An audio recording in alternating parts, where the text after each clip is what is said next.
Before we get started, I just want to say that I celebrated my 1-year anniversary of having my deep tissue body butter out there, and I love it, and I love you, and thank you so much for supporting my small business.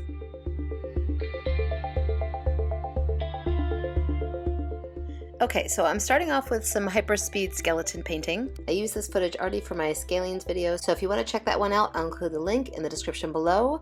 But for this one, we are going to focus on the levator scapula. So this muscle became one of my favorite muscles early on in my massage career, and I wasn't really sure why, but the more I know about it, the more I get why it's a pretty fascinating piece of tissue. It's the only muscle in the neck that elevates the scapula, and the traps do too, but the traps are considered a back muscle, so it sets it apart in that way. The other thing that I think is really cool is that its more inferior portion is deep, but its more superior portion is superficial. So it kind of pops out from underneath the traps to say hi and attaches along the cervical vertebrae and affects the shoulder and the neck and is kind of the most famous holder of tension in our body.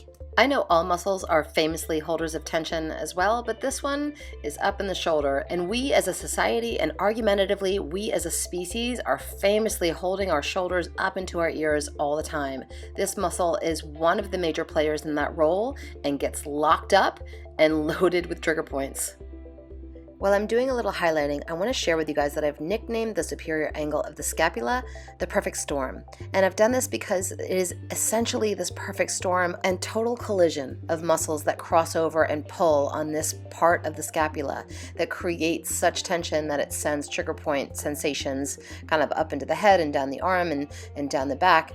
And it's the center point. It's like the Bermuda Triangle of tension right at the top of the shoulder. And I can't help but feel that the levator scapula is leading that battle cry. Its primary responsibility is to lift the shoulder up towards the ear, and that is the position we find ourselves in at the end of the day.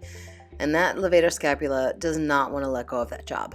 So as I like to profess quite often, that if we know our anatomy and we know our physiology, the work that we can do from there as massage therapists is endless. We have this knowledge, we have this capability, now we just need to put it to use. If you want to see some ideas on how I work the levator scapula, I've made a couple of videos and I'll include those links in the description below.